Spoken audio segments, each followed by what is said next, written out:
नमस्कार दोस्तों, स्वागत है आप सभी का मेरे YouTube चैनल पर। आइए सुनते हैं कहानी पिकनिक। प्रिया की उम्र 5 साल थी। उसकी माँ निम्मी ने उसको पिछले साल से ही स्कूल भेजना शुरू कर दिया था। घर में पैसों की कोई कमी नहीं थी। बड़ा सा घर था, नौकर चाकर लगे रहते थे। बाहर पार्किंग में कई गाड़ियाँ खड़ी रहती थीं। प्रिया का जिस गाड़ी में जाने का मन करता, ड्राइवर वही गाड़ी लाकर सामने खड़ी कर देता था। एक दिन प्रिया स्कूल से आई और बोली, मम्मी मैं अकेले स्कूल नहीं जाऊंगी। निम्मी ने उसे आश्चर्य से देखा। क्या बात है बेटी, किसी ने कुछ कहा स्कूल में या किसी से लड़ाई हो गई? प्रिया ने मुंह बनाते हुए कहा, वहाँ सब मुझे चिढ़ाते हैं, वे मेरी गाड़ी को देखकर चिढ़ते हैं। मेरी क्लास में मैं ही अकेली गाड़ी से जाती हूँ, बाकी सब स्कूल बस से या पैदल जाते हैं। निम्मी ने कहा, लेकिन बेटी इसमें चिढ़ने की क्या बात है?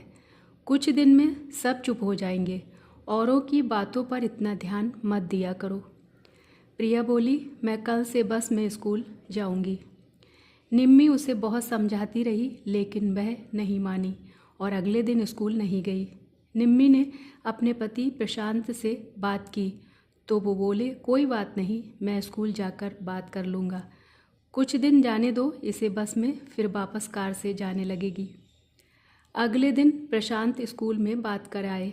तीसरे दिन प्रिया बस से स्कूल पहुंच गई। आज उसे किसी ने नहीं चिढ़ाया था।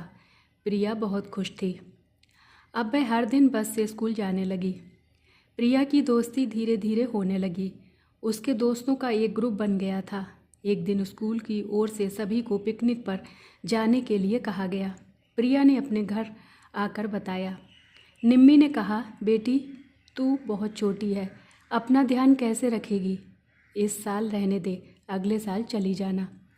यह सुनकर प्रिया गुस्सा हो गई। आपको पता है मेरे सारे दोस्त जा रहे हैं, आप ही ज़्यादा डरते हो। निम्मी बहुत देर तक उसे समझाती रही, लेकिन जब वह नहीं मानी तो उसे पिकनिक पर भेजने को तैयार हो गई। इस शनिवार को पिकनिक पर जाना था। निम्मी ने सारी तैयारी कर दी थी। बिस्किट, नमकीन, पेस्ट्री सब उसके छोटे से बैग में सजा कर रख दिया था, साथ ही जूस और पानी की बोतल भी। सभी बच्चे समय पर पिकनिक के लिए रवाना हुए। शहर से बहुत दूर एक हिल स्टेशन पर सभी बच्चे पहुंच गए। प्रिया की क्लास टीचर ने कहा, सब बच्चे अपने ग्रुप के साथ इसी मैदान में खेलना, इधर उधर मत चले जाना। कोई परेशानी हो तो मुझे बता देना। बच्चे खेल में लग गए। सभी टीचर एक जगह बैठकर उन्हें देख रही थी, साथ ही खुद भी पिकनिक का आनंद ले रही थी। प्रिया को बहुत मज़ा आ रहा था। वह पहली बार अपने दोस्तों के साथ बाहर गई थी। वह बड़बड़ाने लगी, मम्मी तो बेकार में ही डरती रहती हैं। कुछ देर बाद सभी बच्चे थक गए और खाना खाने बैठ गए। प्रिया को भी जोर से भूख लग रही थी। तभी उसे याद आया, ओहो मैं तो अपना बैग बस में ही भूल आई। अब क्या होगा? टीचर को बोलूँगी तो गुस्सा करेंगी। ऐसा करती हूँ, खुद ही अपना बैग ले आती हूँ।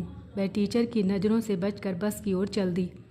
कुछ देर बाद शाम होने को थी। वापस जाने का समय हो गया था। सभी बच्चों को बस में बिठाने से पहले उनकी गिनती शुरू हुई, लेकिन एक बच्चा गिनती में कम पाया गया। फिर नाम से सबकी गिनती शुरू की गई तो पता लगा प्रिया उनमें नहीं थी। यह देखकर सभी टीचर्स के हाथ पांव फूल गए। उसके ग्रुप के बच्चों से पूछा तो वे बोले, मैडम खाना खाने से पहले तो प्रिया उनके साथ थी, उसके बाद नहीं थी। सभी बच्चों को बस में बिठाकर टीचर प्रिया को ढूंढने लगे। इधर उधर बहुत तलाश किया, लेकिन प्रिया का कहीं पता नहीं था। इधर शाम गहराती जा रही थी। कुछ ही देर में अंधेरा होने वाला था। कुछ देर बाद उन्हें गांव के कुछ लोग जाते दिखे। वे किसान थे और अपने खेत से काम करके वापस घर जा रहे थे। एक टीचर उनके पास गए और प्रिया के बारे में पूछा। उनमें से एक बोला, क्या कह रहे हो साहब, आपने बच्चे को इधर उधर जाने क्यों दिया? हमारे गांव से पिछले दिनों बहुत से बच्चे गायब हो गए, उनका आज तक कुछ पता नहीं चल पाया। यह सुनकर टीचर और घबरा गए। उन्होंने फटाफट कुछ टीचर के साथ बाकी बच्चों को वहां से रवाना कर दिया और खुद पुलिस स्टेशन पहुंच गए। पुलिस इंस्पेक्टर को सारी बात बताई। तब उन्होंने कहा, आप सबसे पहले इसके मम्मी पापा को खबर कीजिए, फिर मेरे साथ चलिए, गांव में पूछताछ करते हैं, शायद किसी ने बच्ची को देखा हो। गांव में पूछताछ शुरू हुई, लेकिन प्रिया का कुछ पता नहीं लग पाया। कुछ देर बाद निम्मी और प्रशांत भी वहां पहुंच गए। निम्मी का रो रो कर बुरा हाल था। प्रशांत पुलिस इंस्पेक्टर से बात कर रहे थे। पूछताछ करते करते जब बात गांव में फैली तो एक किसान जिसका नाम हरिया था, वह सामने आया और बोला, साहब, मैंने कलुआ को कंबल में किसी को छुपा कर ले जाते हुए देखा था। मैंने उससे पूछा तो बोला मेरी बेटी है, इसे तेज बुखार है, शहर ले जा रहा हूँ। मैंने उसे पुरानी हवेली की ओर जाते देखा था। उस समय तो मुझे कुछ याद नहीं आया, लेकिन कुछ समय बाद मुझे याद आया कि कलुआ के तो कोई बेटी है ही नहीं। गांव वालों के साथ पुलिस टीम निम्मी और प्रशांत को लेकर पुरानी हवेली में पहुंच गई। काफ़ी देर ढूंढने के बाद एक बंद कमरे से किसी के रोने की आवाज़ आ रही थी। कमरे का दरवाज़ा खोला गया तो अंदर प्रिया सामने रस्सी से बंधी हुई थी। पास ही 2 और बच्चे बंधे हुए थे। इन सबको कलुआ अगले दिन भिखारी गैंग को बेचने जाने वाला था। प्रिया को छुड़ाकर उसके माता पिता को सौंप दिया।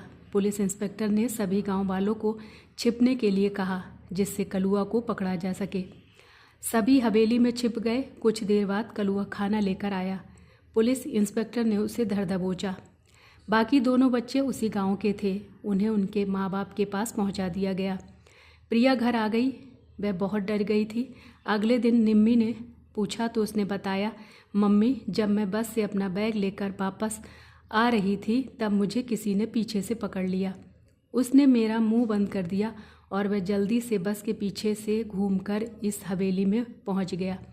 वहां मुझे बांध दिया। प्रशांत ने कहा, बेटा डरो मत, वह पकड़ा गया, तुम्हारे ही कारण और 2 बच्चे भी अपने माता पिता से मिल पाए।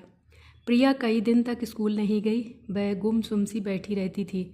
एक दिन शाम को उसके स्कूल के दोस्त उससे मिलने घर आए। वे प्रिया के साथ खेलने लगे।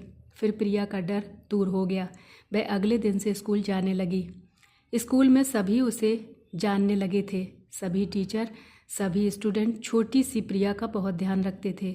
इतने बड़े हादसे से निकलकर वह बहादुर बच्ची पूरे स्कूल में चहकती रहती थी।